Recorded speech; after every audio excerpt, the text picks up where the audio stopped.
before the arenas, before the awards. This is b4Nashville Live. Have a question for our guest? Send it to us via Messenger. Here's your host, George Davis. Welcome back to Before Nashville, where we introduce the country stars of tomorrow to the country fans of today. Tonight, I've got a gentleman joining me, and you're going to love his music. I can tell you that right now. If you like the blues, if you like the, I guess you call it the heartbreaks and all that good stuff. I say good stuff. It's not all good stuff. But if you like that, you're going to love his new song. And we're going to talk to him coming up in about 30 seconds, right after we give a shout out to our sponsors. Stick around. Before Nashville is proudly sponsored by Go-Go Tuners, the go-to tuner for professional and amateur musicians. Get your Go-Go Tuner at gogotuners.com. By Heart to Heart Coffee, the coffee that gives back. Find out more at heart2heartcoffee.com. By Sibby's Apparel, worn by heroes, made with respect. Order yours at sibby'sapparel.com. And by Three Rangers Whiskey, not for the weak or faint-hearted. ThreeRangers.com.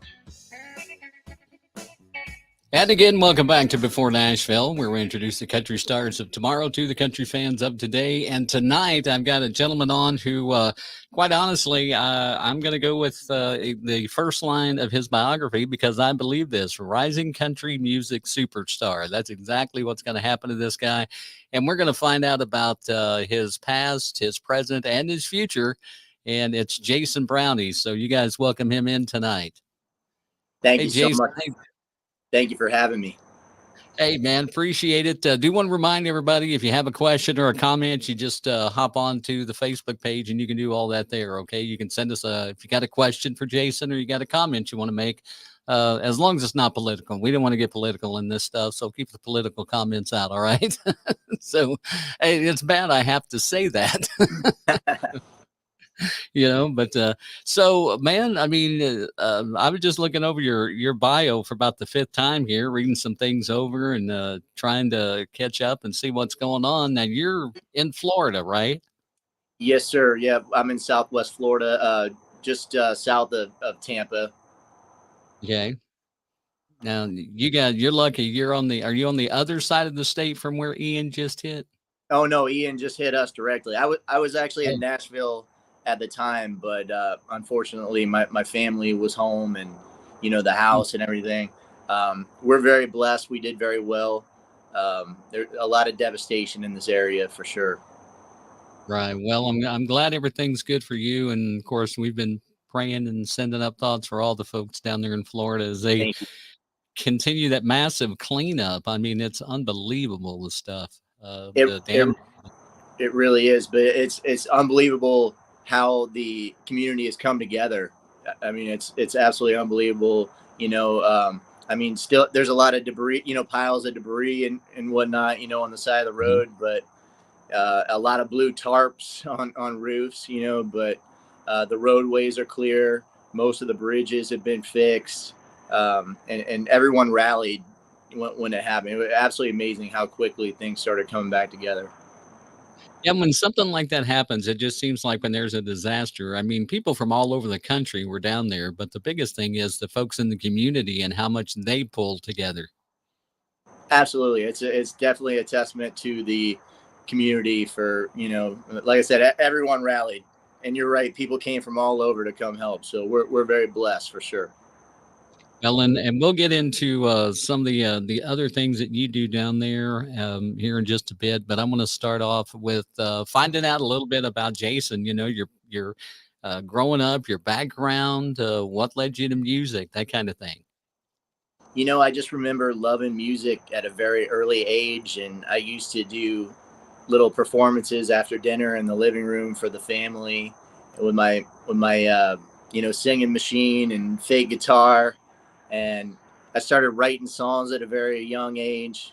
They were probably pretty bad back then, but you got to start somewhere. That's right. That's right. So speaking of writing songs at a young age, do you remember the first song that you ever wrote that you felt like was good? Oh, the first one that I thought was good. I don't know. I remember a lot of them that were pretty bad that I thought were good at the time. Is there any of those that you've had recorded and, like on a tape player or something like that, and you've gone back and listened to them? Oh, I'm sure there's some blackmail stuff out there somewhere. Well, I like to ask the artists, especially if they're songwriters, have you listened to one and found out, hey, I could tweak that a little bit, make it sound a little bit better? No, I mean, I used to play in a rock band, and I wrote a lot of songs for that band. And there are a few songs that, were originally written to be rock songs that, with a few tweaks, you could, make them more of a country song. And there's a lot of rock and roll in my country music, in my style of country music anyways. So I have explored that possibility for sure. So who were some of the people that you listened to growing up? The very first song I ever remember hearing as a kid was Man of Steel by Hank Williams Jr. And of course it had the Superman reference in there, so like to a little kid, that was awesome. And I remember my grandfather playing Willie Nelson on the Road Again. That one definitely stands out. But I was really into, my very first concert was Alabama. Okay. So I was really into, the good stuff, Alabama, Hank, Waylon, those guys. And then Right. as I got a little older, I started getting into a little more rock and roll music. And, like I said, I like to intertwine some rock and roll in my country music, and Alan Jackson's a master of that. I do it I don't do it on his level, a little bit different style, but he's definitely a huge influence as well. Is there any of the current artists that are along those lines that you kind of look up to or listen to? Yeah, I would say early Jason Aldean. I still like Jason Aldean a lot. I like all his music, but I think early on in his career, there's a little more rock and roll in his songs, in my opinion. Right. Right. Now, as a writer, do you have anybody in particular that you like to kind of follow in the writing realm? Because there's some great writers that don't sing. There's some good singers that write, but It's funny. I've written my EP Open Road came out October 21st, and I wrote all 6 songs on there. I've always written my own songs until recently, so I've just started kind of networking. Once I signed with Clearwater Records, I started networking with some of the songwriters and whatnot, and trying to get some songwriting sessions together. I have done a little bit of writing with Jeff Bates, my producer. We've written a couple songs together. He's helped me tweak a couple songs. I actually recorded a song that he wrote that's going to be on my full-length album, which is coming out late spring of 2023. So I'm excited about that. So yeah, it is something that we're exploring, writing, the old saying, 2 heads are better than 1. It's certainly true when it comes to songwriting, as many creative minds as you can get. And I have so many songs that are, you get writer's block, or you get stuck on something, that somebody else may be able to bring a really good idea to the table. So you definitely have to be open-minded as a songwriter. right. And Jeff, he had quite the career in the early 2000s and even into the late 90s, if I remember right. Oh yeah. Yeah. Jeff's a great guy, extremely talented. He's a fantastic vocal coach. He's helped me a lot with my enunciation in the studio, and really works on getting the best out of me in the studio. If I tend to get a little lazy, or if I get a little nasally or whatnot, he's on me, which is awesome. Especially being a newcomer. I want the tough love, and I want to give my absolute best. So Jeff's great at that. Yeah, and sometimes you need that push. That just little extra shove to get you to where you want to be, because you get, like you say, you get writer's block, or you just get, it could be a lackadaisical day, something you're just like, nah, I don't really want to do it today. And then they come on and say, yeah, we're going to do this. Oh yeah, for sure. And then with the songwriting stuff, fortunately I'm to a point now where I do have an opportunity to record, other writers' songs and whatnot. And I actually learned from Alan Jackson, you have to be open-minded with songwriting, and like whether you wrote the song or not, the best song always wins, to make the album. Right. Right. Now, a lot of the inspiration that you have for your writing, where does that come from? Comes from all aspects of life. Obviously, I've worked in law enforcement for almost 15 years, so I have a lot of life experience, I guess you could say. I've seen a lot of things. I've seen a lot of things that people probably shouldn't see, and a lot of my writing is based on firsthand experience, and then a lot of my writing is based on other people's experiences. Right. But I always try to write things that people can relate to.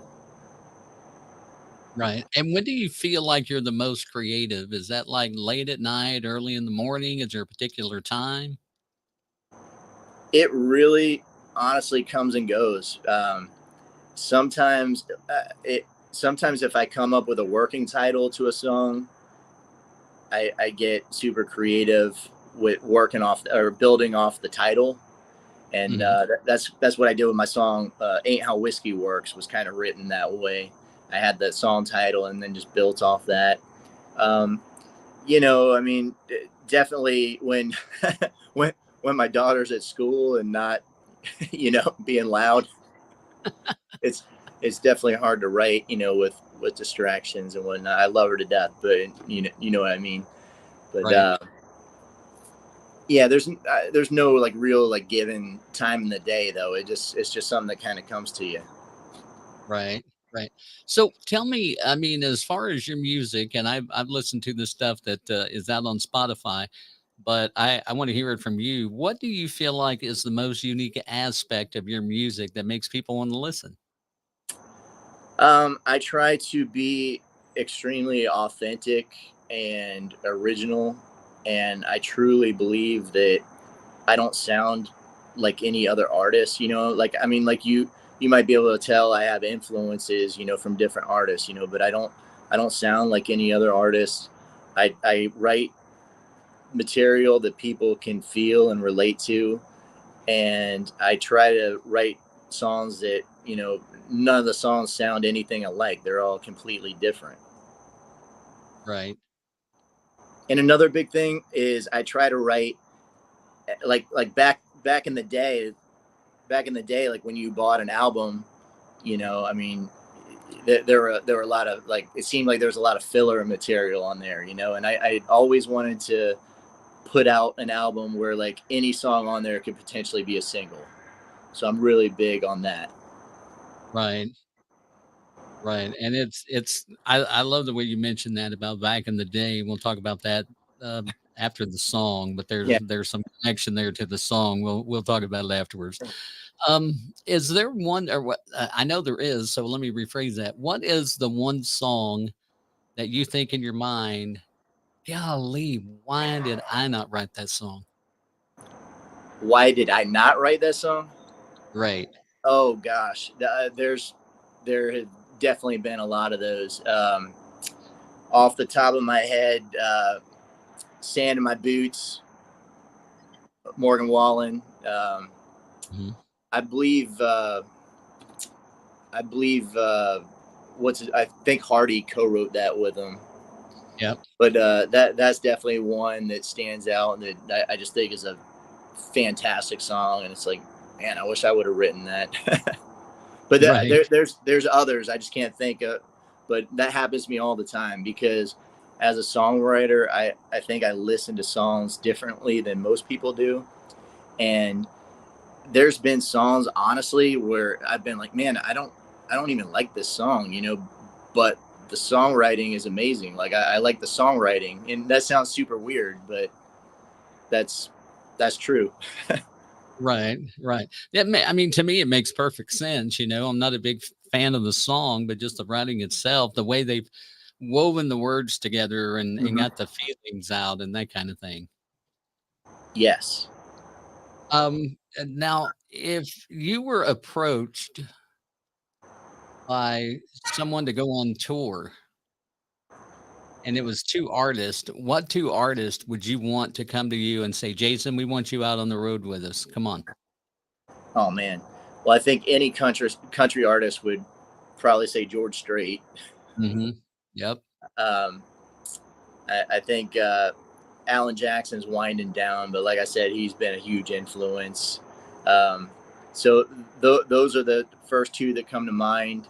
Out of the newer group, I would definitely say someone like Kenny Chesney or Jason Aldean. I say newer, but newer compared to Alan and George. Right. Maybe up to date. I don't know. I mean, Kenny's been around a minute. And Jason's been around for 10 plus years. Oh yeah. And Kenny's been around since the 90s, so he's been around quite a while. Now, if I was to get a hold of your phone and look at your playlist, who do you think would be, or who would be the top 5 artists that you're listening to right now on your phone? I think you would be surprised because I listen to a little bit of everything just because, like I said, I gain inspiration from different places, so I'm influenced by anything as a songwriter, anything that has a good melody to it. I like, so like you'd find Frank Sinatra on my phone, obviously like Alan Jackson, George Strait. I've been listening to a lot of Jackson Dean lately. I really like his album. That's really, really good. Who else have I been listening to lately? I'm always listening to Alabama. Yep. Great bunch of guys there. Oh yeah. Jason Aldean. Yeah. Got to have Jason. You got to have Kenny, Now, when you're in the independent stage of country music, of course, you have to play in what I call kind of, the dive bars, or they're not the most desirable places, or, but you do have, you got to pay your dues. What's the favorite dive bar that you have that you really like to play in? Oh, you know what? None of the places that I play, I would consider a dive bar, to be honest with you. Okay. I still do.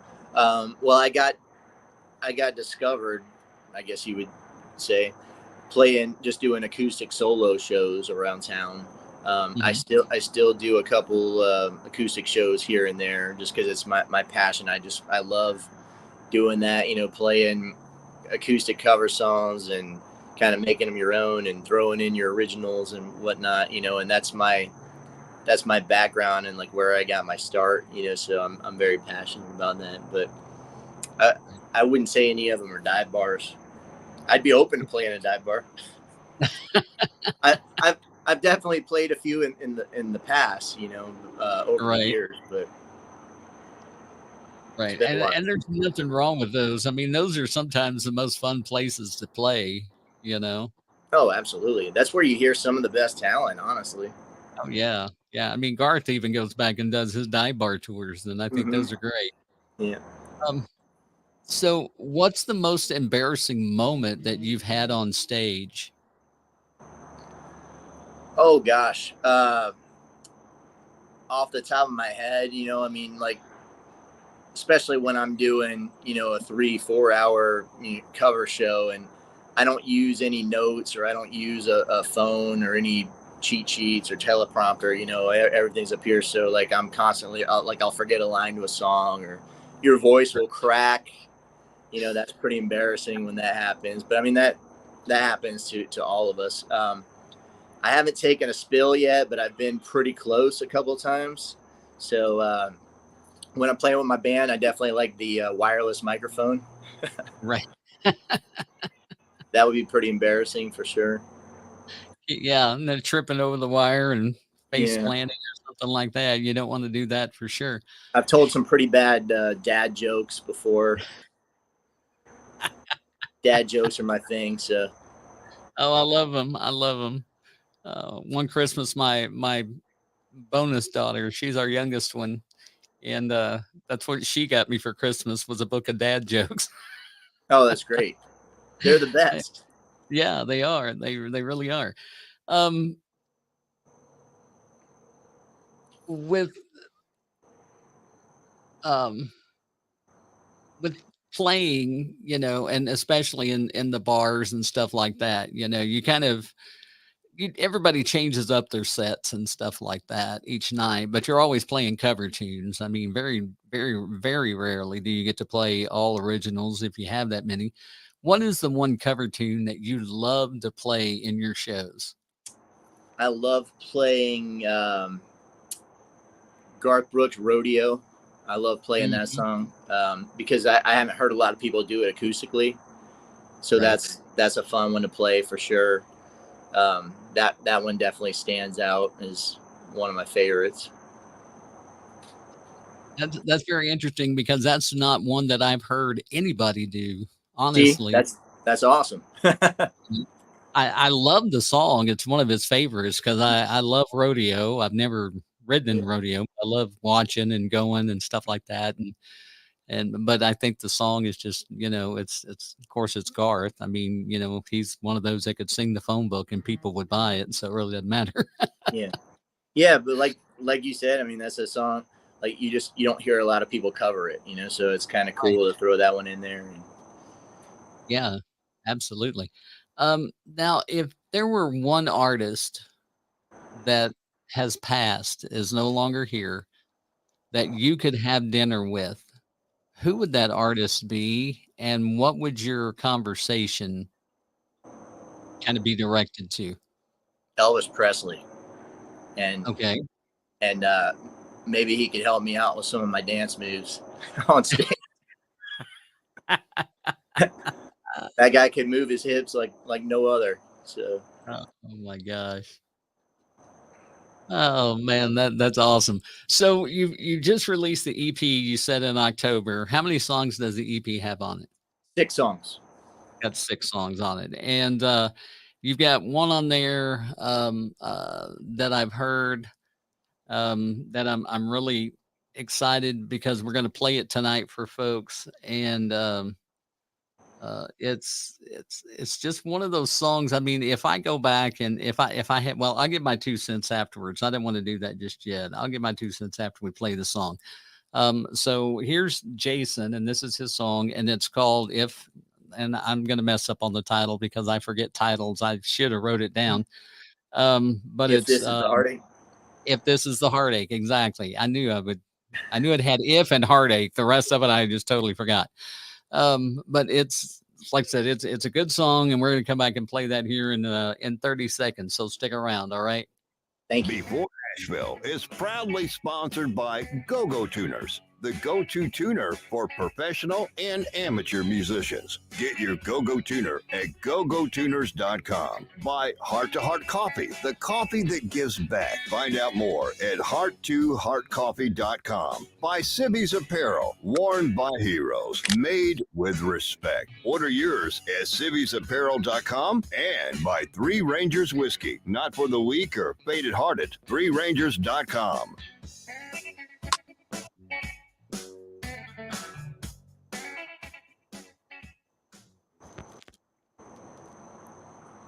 I was well on down the road to God only knows when you showed up. You were a shot in the dark, a shot to the heart, to one who never knew love. And now that you're gone, moved on like a storm, and left my whole world upside down. Well, if this is the end of love and happiness, I'd rather do without. If this is the heartache I'm gonna feel when a heart breaks, I'd rather not deal, no, I'd rather be alone. I'd rather never known the love that we shared on the scent of your hair and the way your lips taste, the love that we made and all the keepsakes driving me crazy. I think I just bet on my own and I'd be okay. If this is the heartache, well, I was doing just fine, cruising through life when you rolled in.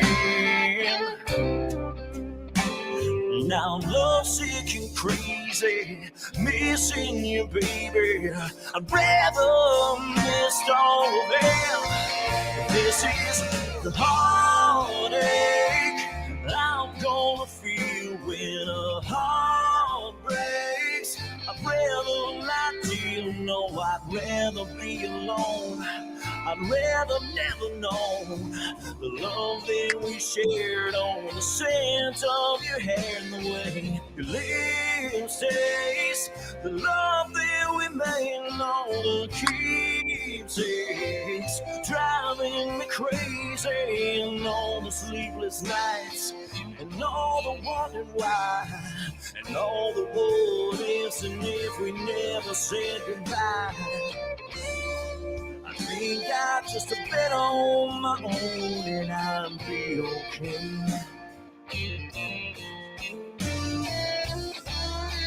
'Cause I wouldn't wish this feeling on anybody. If this is the heartache,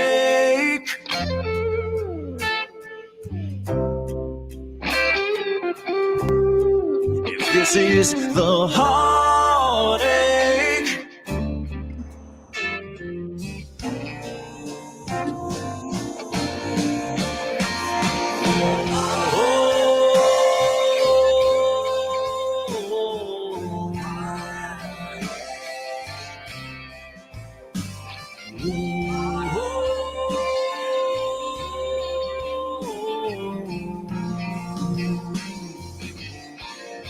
if this is a heartache,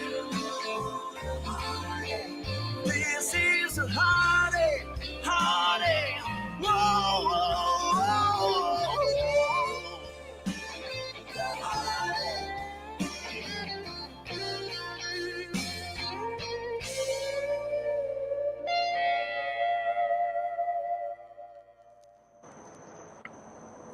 All right, that's Jason Brownie. If this is the heartache, I gotta say, when I first listened to the song, you had me at the vinyl sound. Thank you. When you put that crackle in there, I'm like, oh yeah, I'm digging this. That was my idea, by the way. Just Oh, the production. I'm a huge vinyl record guy. I mean, I hate that so many artists don't put their stuff on vinyl anymore. Oh, it's making a comeback though. Oh yeah. I've got several just of late of artists, and I'm really happy. And some of the ones I haven't got are I'm gonna have to just get online and order the cotton picking things and be done with it. I have my mom's original Meet the Beatles original album. Oh So my goodness! I'm pretty excited about that one. Wow, man, that's unbelievable.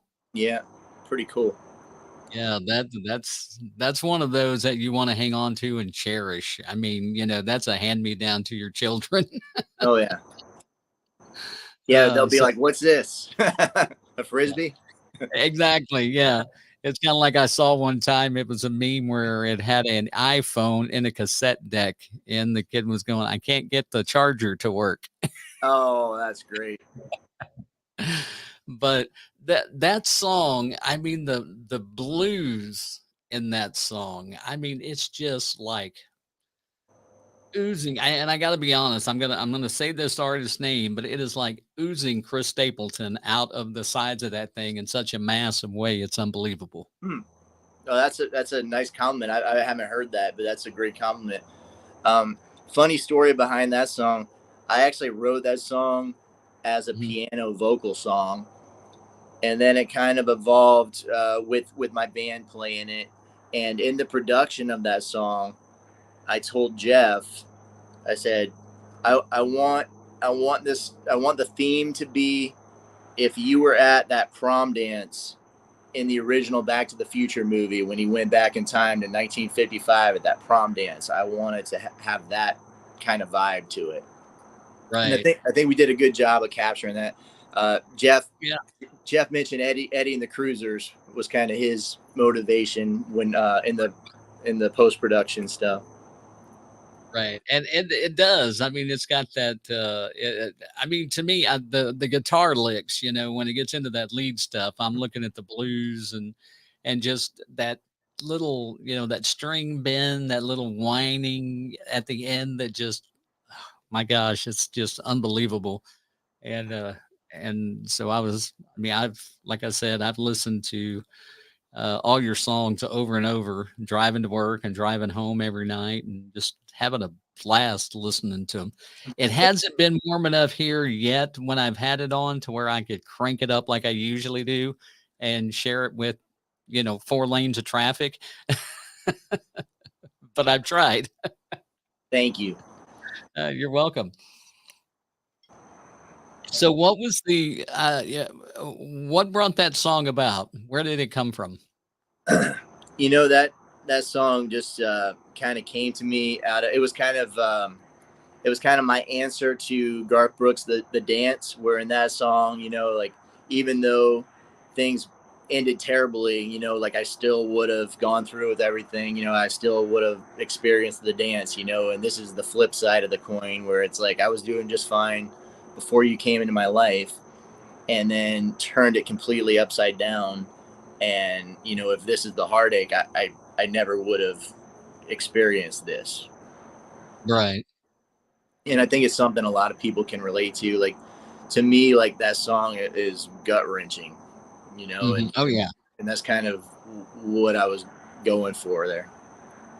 I think you pretty much nailed that one. You got that one and another one on Spotify that are both kind of the slower side, you know, and then you pick it up some, and I don't know if I'm guessing these are not all songs that are on your current EP that you just released. I mean, if you're doing it like the normal Nashville way, you're putting out whatever single you're working at the time, and then you'll push another one out later.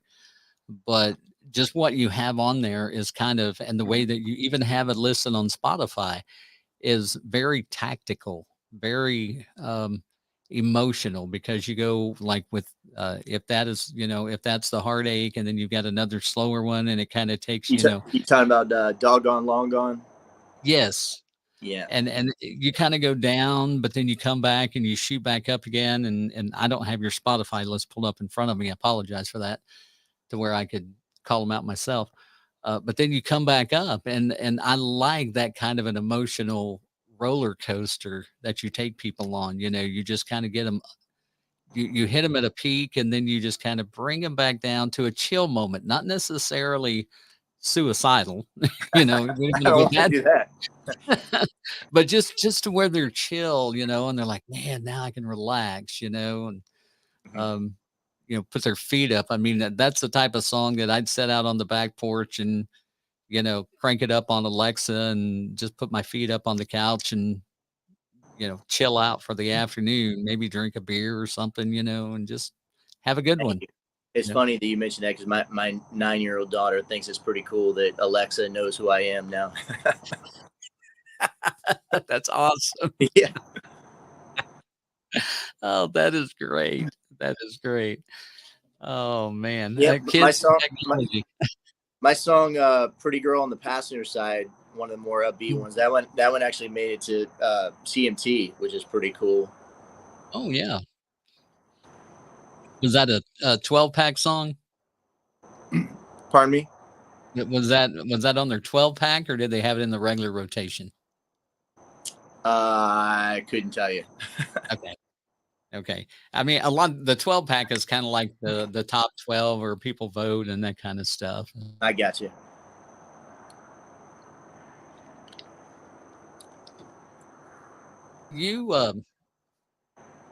I don't know what happened there.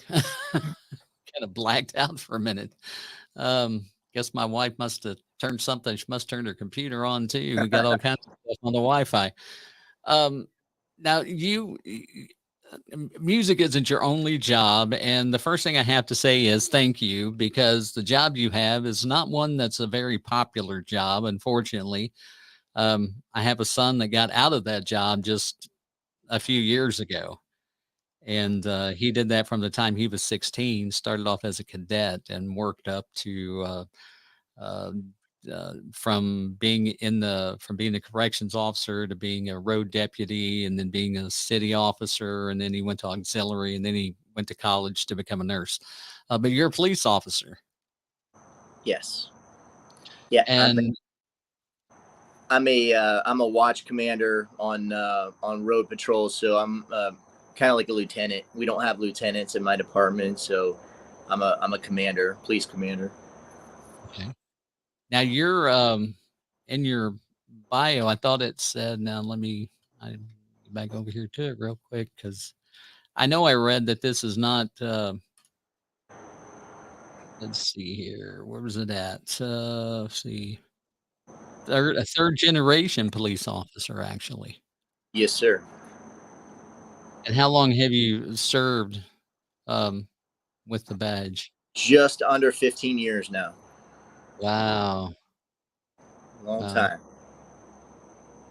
I have to give you props for that, because with the climate of today, I mean, and like I said, I'm not going to get into politics, but I'll just say that because like I said, my son was an officer, and my heart's just with you guys every day. I mean, I can't stand to hear about an officer getting shot. It just infuriates me.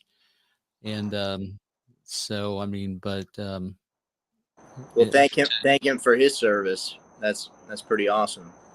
yeah, he was, I guess, from being a cadet up, he was probably in it about 15 years. Oh, wow. 15 or 16 years. Yeah, he's not been out of it that long. He went back to college, became a nurse, worked in an OR at a hospital, left that hospital, did travel nursing for a while. And then now he's working in Kansas City, Missouri at a hospital, but he's also taking classes to be a nurse practitioner. So he's constantly bettering what he's doing. Very cool. Good for him. So his grandmother begged him. My mom begged him to get out of police work because she was afraid of me calling her or having to go out there and tell her that something had happened to him. Yeah. And that I got that 3 a.m. phone call once because he rolled a car running code and missed a curve. Oh, Lord. So, but he walked away fine and then just had a few scratches and a few bruises, and that was it. Thank God. Yeah, absolutely. Now, talk about the songwriting, because you talked about writing, being on Clearwater Records. You've had the opportunity to write with other writers. Do you prefer to write alone, or would you rather co-write? I think it depends on the song. I mean, there's some songs that just come to me pretty quick, and I can finish it pretty quick. And there's other songs like I said, you get stuck on, and you bring more creative minds to the table, and it's a very unique thing, But in songwriting, I've found that you kind of have to wear your heart on your sleeve, and you have to be very open and honest in the room about your life experiences and things that have happened to you and whatnot, because there may be something that you don't pick up on that maybe someone else in the room will, and be able to build off of it, so that's the biggest thing with me, is just I think it's very unique being able to write with others, and I would like to do some more of that in the future. Right. And you said it best, I think, earlier when you said two heads are better than one, because sometimes you just have to get that vibe from somebody else on something. I mean, it may not even be where you're stuck necessarily, but you just want to, somebody just got a different avenue for a song. Oh, yeah. Yeah, you may have an idea for a song and think it should go a certain way, and then somebody else has a completely different idea that's way better than yours, and you have to be open-minded about that. And like I said earlier, I learned from Alan Jackson, one of my heroes. It's like the best song wins. Whether you write it or not, you have to be humble enough to accept that. And that's Right. that's kind of where we are. My label presented some songs that were written by other people that I didn't even co-write, that I really liked a lot, and we went and recorded them recently, and I'm super excited about putting them out because they're great songs. Right. And that's, I mean, I love that about you, and I do know other artists that are the same way, that they don't have that uh I'm trying to think of the right word to use. They don't have that attitude that if my name's not on it, I don't want to do it. Yeah, There are some that are that way, and I just, I appreciate that from an artist, that it's like, I will take somebody else's song and record it. and then it's your song. I mean, like, how many songs did Garth Brooks put out? Like The Dance, for example. You didn't write The Dance, but that's a Garth Brooks song. I mean, you Right. hear The Dance, that's Garth Brooks. So you got to look at it that way. Right. And that's just like, you were talking earlier about excuse me, about Hardy writing with Michael Wallen, and I mean, Michael Wallen, what am I thinking about? Anyway, right. Morgan. Morgan Wallen. I don't know why. I was thinking Michael is Hardy's first name. I just combined the two. But Hardy and Morgan Wallen writing to, Morgan doing a song that Hardy did, or the, and it's always a Morgan Wallen song, Absolutely. people don't call it a Hardy Morgan Wallen song. It's just Morgan Wallen. With what do you feel like the current biggest challenge for an independent artist is today? I think just being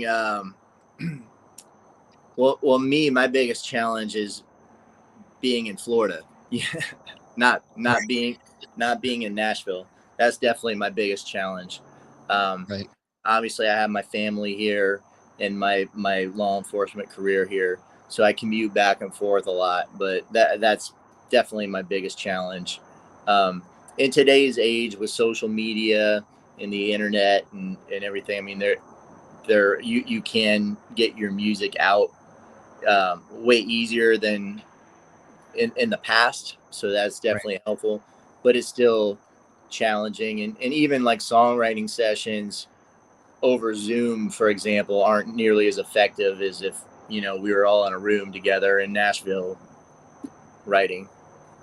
Right. The vibe is it's just not the same if you're doing it over Zoom.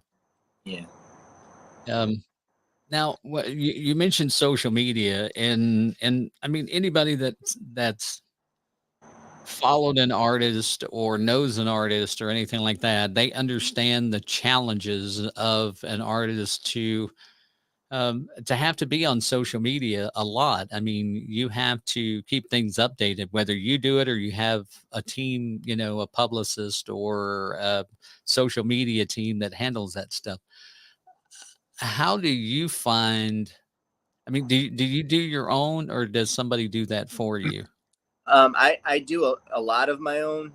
Obviously, I have a publicist, and I do have some folks that help out with social media, but I try to, like I said earlier, I like to be authentic, and I like to engage with my fans, and I try to be on there and interact as much as possible, and acknowledge people that are acknowledging me and my music, and and recognizing things that I've poured my heart and soul into, and there's people who have really expressed how they I affected their life or touched them in whatever way, and in a positive way, and just cheering me on and blessing me. And, it's really cool, so it takes 2 seconds, out of the day to acknowledge, and thank these people.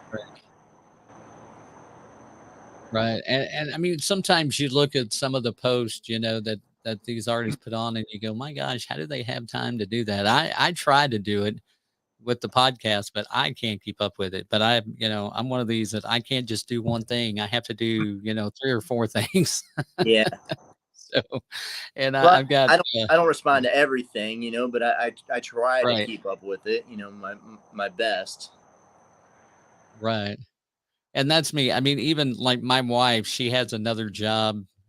She has 2 jobs, and her second job is kind of a home-based business, and she is constantly on social media. And with what I do, I'm in radio during the day, and I don't do as much on our sites as I should. And then like the podcast, I need to do more. And then I have another company that I own, and I need to do more with that. And it's like I just don't have the hours in the day, Yeah. It's like I come home, I eat dinner, I want to relax, or I have to prepare for a podcast, finish up, get everything set and ready to go. And it's hard. And I cannot imagine as an artist, because of the things you do, and then you're holding down another job, being a police officer is not an easy thing to do.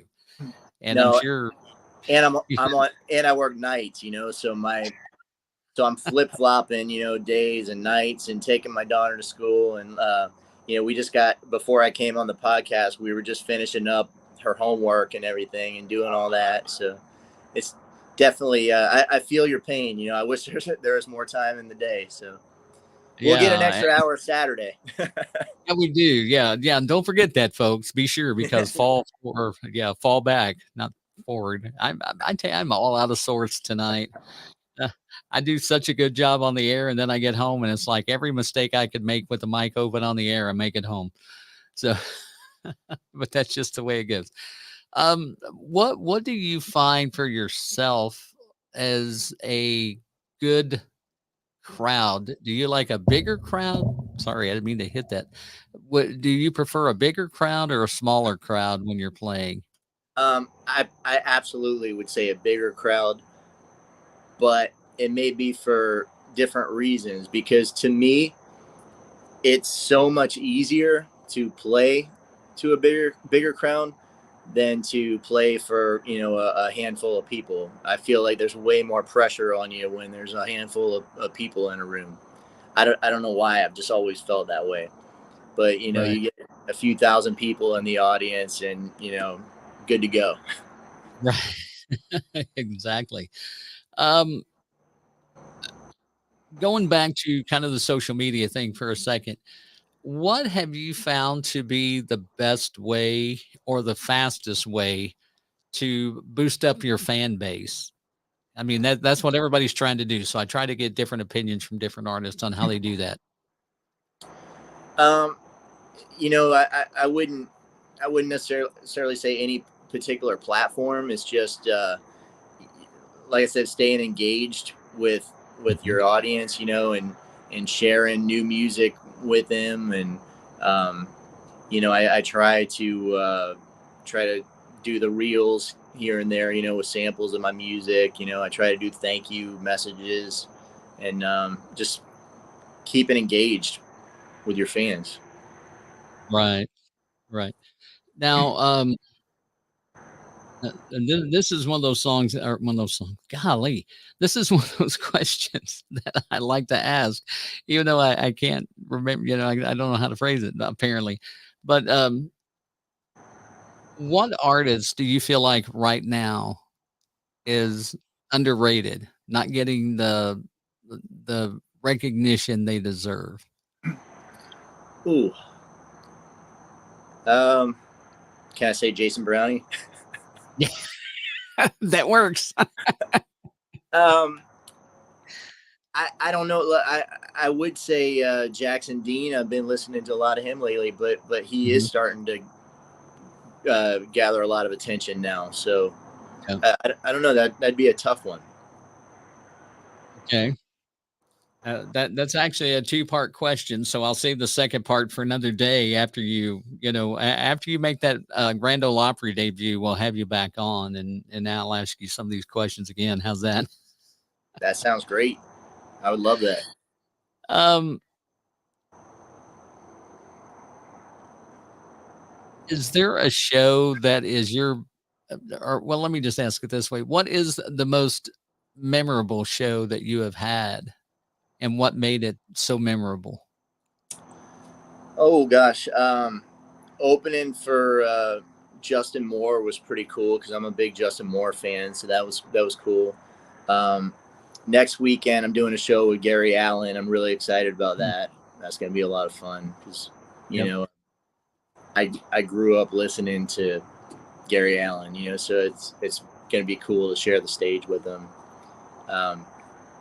We did a 4th of July concert that we headlined in my hometown this past 4th of July, which was pretty daggum cool because it felt like the entire community of Punta Gorda was there. So, and there were fireworks and big stage, and it was loud, and felt like Mhm. felt like I was Bruce Springsteen up there on stage. So, I think I blew out my voice after the second song because I was so hyped up. Oh no, you didn't do like Garth in Central Park and run up and down the catwalk and stuff. I didn't do that, no. But Oh man. Um, let's see. Now, if you could give your, let's say, 15-year-old self a bit of advice, you've gone back and you know what you know now with life and work and music and everything else, and you could give your 15-year-old self a piece of advice, what would that advice be? probably to take music more seriously and don't wait for things to come to you, like go out and chase your dreams. And I grew up in a small town in Punta Gorda, Florida, and I remember starting out, and I thought I was pretty good, back in the day, but I just had this thought like, oh well, someday somebody will find me, and eventually that did end up happening, but the chances are very, very slim. I would have pushed myself to probably move to Nashville after high school or college, and really pushed harder. Right. Now, the advice that I would give people now, which I'm a perfect example of, is never, ever, ever give up on your dreams, because you never know what could happen. Because I've been so close to giving up music so many times in my life, and thank God I didn't. Because Right. you never know what's going to happen or what God has in store for you. Right. So with that being said, because I mean, in this business, it's hard. It is really hard. You're going to deal with those days of self-doubt. You're going to deal with those days of I just don't know if I can keep doing this. But uh, Luke Combs has got a song out, and that kind of prompted me to write a question down that is just simply, is it worth it?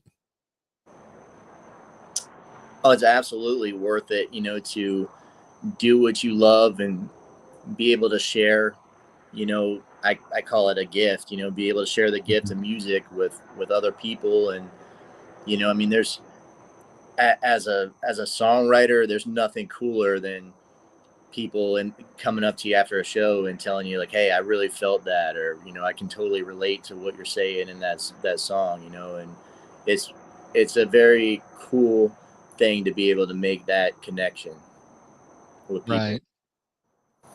Right. Um, But there's a lot of sacrifices involved, I mean, takes a lot of time away from the family, and that's that's definitely hard. It's hard. right. It's hard not being home during a major storm, and worried about my family then. And between every vocal take, I'm on my phone looking for updates, trying to get a hold of everyone. And getting home was like the movie Planes, Trains, and Automobiles, trying to make it back to Florida. It was absolutely insane. Wow. I can't imagine, for one, the fear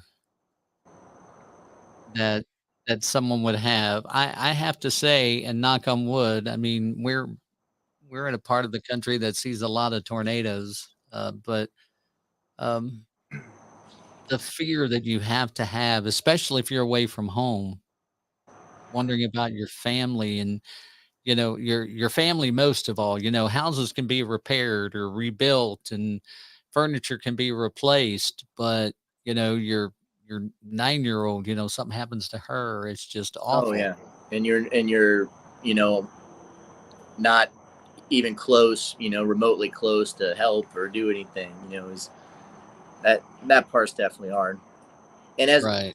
like you're a parent, so excuse me, you get it. Like we worry a lot more than we used to.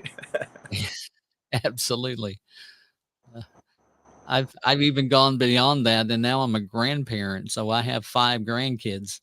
Oh well, And congratulations. yeah, and I worry about them. Oh, for sure. Um, we've got one that's just a couple of months old, and they go all the way up to 10. Yeah, And and they turn you into a big softy, and oh, that's the scariest part, because I'm one of these types. I got to be honest, and no, I'm not looking to adopt any grandkids. So if you're watching, don't ask me. But I'm a sucker.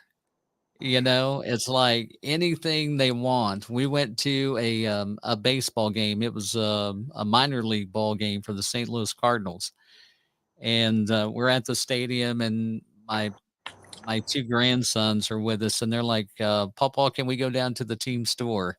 I'm like, "Sure, we'll go down there," and my wife's like, "Don't overspend." About $90 later, yeah, you and she goes, "Yeah, you kinda overspent on that one." but that's priceless stuff, and Oh, yeah. they'll always remember that. Yeah. I mean, it's so cool when your kids or your grandkids wanna emulate. My oldest grandson, he's 10, he's the oldest out of all 5, and he just messaged me, actually, he called me, um, a week ago, asking me how to do a podcast, because he started his own now. He has his own podcast. How And I'm cool like, is "This that? is so cool." Yeah, 10 years old. And to the best of the research that I've done, that's about the youngest that anybody's started podcasting in the country. That's very cool. So, that's just super awesome. And, Yeah, that's certainly a credit to you, that he was inspired to do that. That's very cool. I don't know if it was that or he was just bored. No, I'm kidding.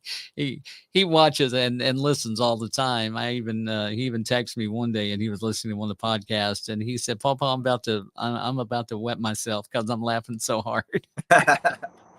So I mean, we do have a good time, and so um, now, which of your songs would you want to be most remembered by?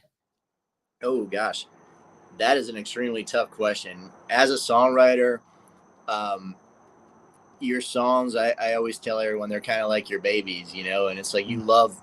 you love all of them differently in different ways. Um, I will say, uh, Doggone Long Gone has been, I actually wrote that song a long time ago. It was my first song that ever made it to country radio. So that one Uh-huh. holds a special place in my heart. We recut it in Nashville. And that the Nashville version is the one that's obviously on my EP. That song in particular, I've had more people come up to me after shows and tell me that they can relate to that one. Oh, Um, okay.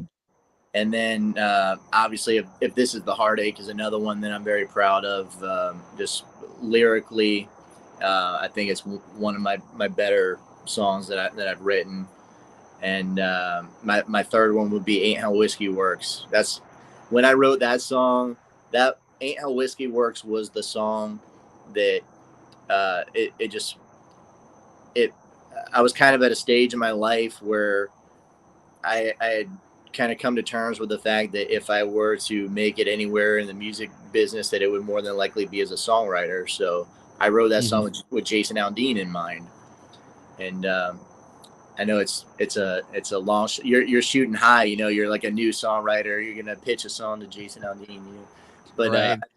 I did write that song with Jason Aldean in mind, and when I finished that song, that one just kind of felt different to me, like wow, I think I really have something. And then when Jeff Bates heard it, you know, he's like, that could be a hit song, brother, you know. And that was coming from him.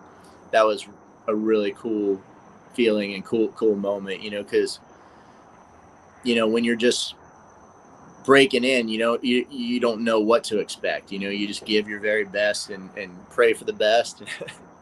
Right. But Right. that And that's that one definitely felt different though. And that's one of those songs where, you know, Jeff tells you it's a hit song, and you're thinking, well, I'm going to go ahead and cut this song. And then 2 days later, you get a call from Jason's people going, hey, we want to put that on hold. Yeah. And you're like, crap. Yeah. That's my luck anyway. You know, I would do something like that and go, oh, okay, I'm just going to record this. And then somebody goes, oh, I want to put it on hold or on my album. Well, no, So I thought it was actually really cool though that the record label, you know, they liked the song, they wanted me to sing it, you know, so that says a that's lot. awesome. Absolutely. Now, where can people find out about your music? I am on my music is on all digital platforms: Apple, Spotify, YouTube, Pandora, wherever you get your digital music. I'm on social media: Jason Brownie Music, Facebook, Instagram, TikTok. I'm always on there promoting music. JasonBrownie.com.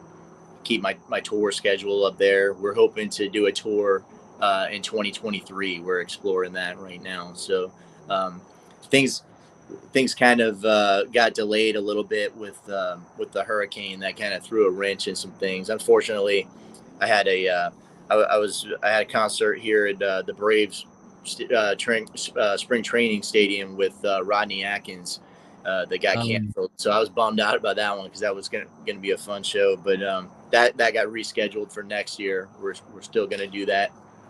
But JasonBrownie.com is where I have all my tour dates. All right.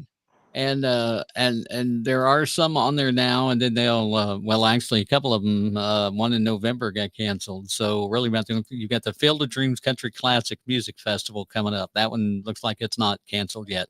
Yeah. That's the one with Gary Allen and Low Cash that is going to be next Saturday. Okay, awesome. Well, I've got a cousin who lives in Nashville that worked for Gary. He was actually his guitar tech for a few years, and he just left in January, I think it was. And it wasn't anything Gary did. He was just tired of the road, you know. He'd been on the road for 20 something years, you know, and he's like, man, I'm done. Yeah, that's a long time. That's really cool though. Yeah, I mean, he worked with Lori Morgan. He's worked with Chase, not Chase Bennett. Used to be on Broken Bow Records. He was a left-handed guitar player. And let's see, I think he worked with Lori. He worked with Chase. He worked with Gary. There's somebody else in there too, and I can't remember who it was. I know there was 4 different artists he'd worked with.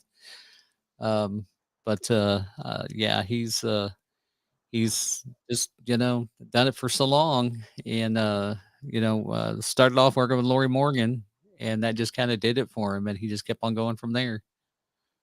So he stays busy teaching guitar. He's a professor. He was an adjunct professor at Belmont, and matter of fact, he just released a book in June for guitar players on like sound and tones and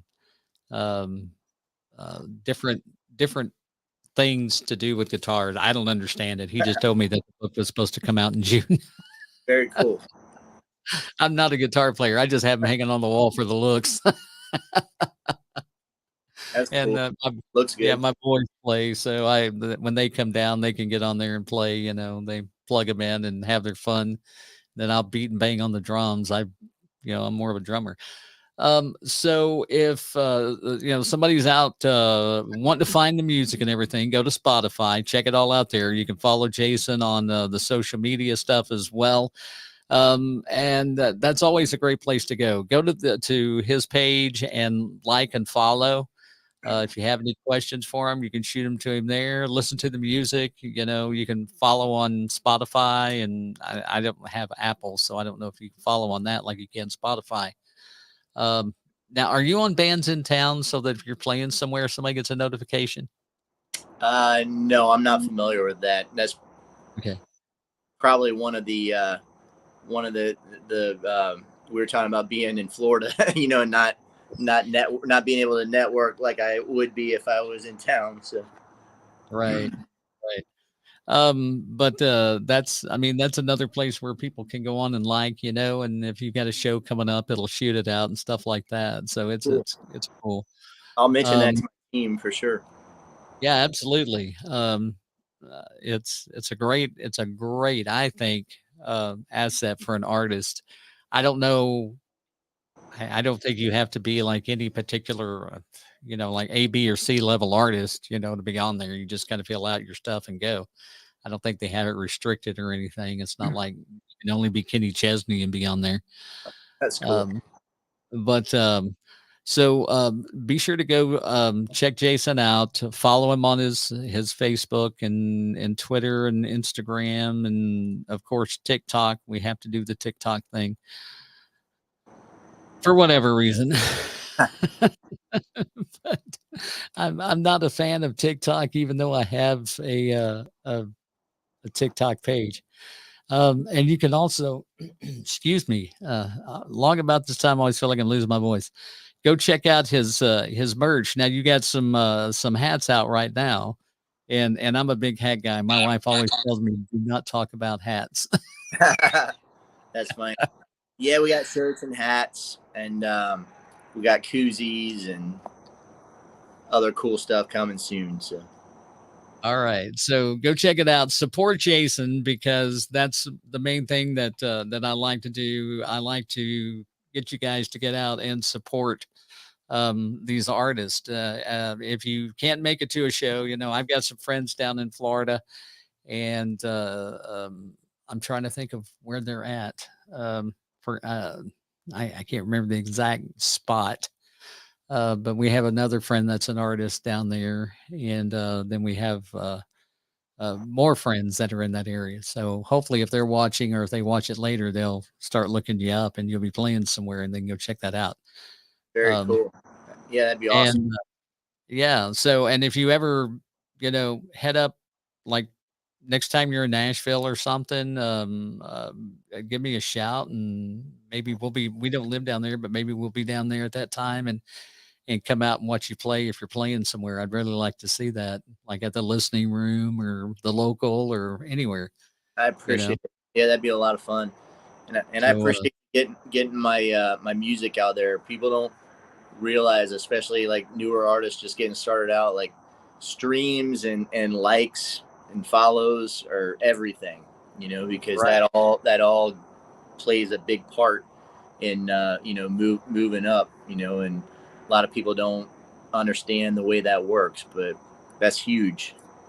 Right. And also don't forget now, I'll say this, and I always ask the artists for permission because I do have a playlist of artists that have been on the show and I like to put their song on there. So with your permission, then I'll put If That's the Heartbreak on there. Absolutely. I would be honored. And so we'll get Jason's song on the playlist and you can go check it out there as well. And go check out his other stuff. He's got some really great songs. I mean, everything I've listened to, I've been very, very impressed with. And he's just a good artist. And, people vacation in Florida. So if you go down there, always check and see if he's playing. So, Jason, thanks for coming on, man. It's been a blast. I really enjoyed talking to you. And I don't want to keep you too long because I know family time's a big thing for everybody. And not to mention the fact it's 10 o'clock out there now. So No, thank you so much for having me. I appreciate you very much.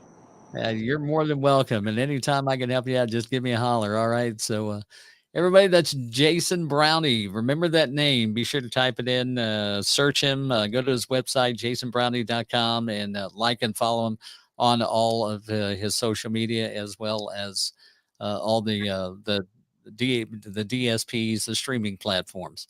And follow the podcast as well. You can check us out before Nashville, and we're right there at everywhere.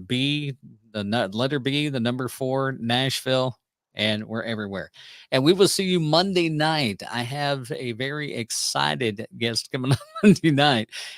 She has texted me several times talking about how excited she is to be on, and I'm really looking forward to this one because I think it's going to be good. We have a couple of things in common, and we'll share that with you coming up Monday night.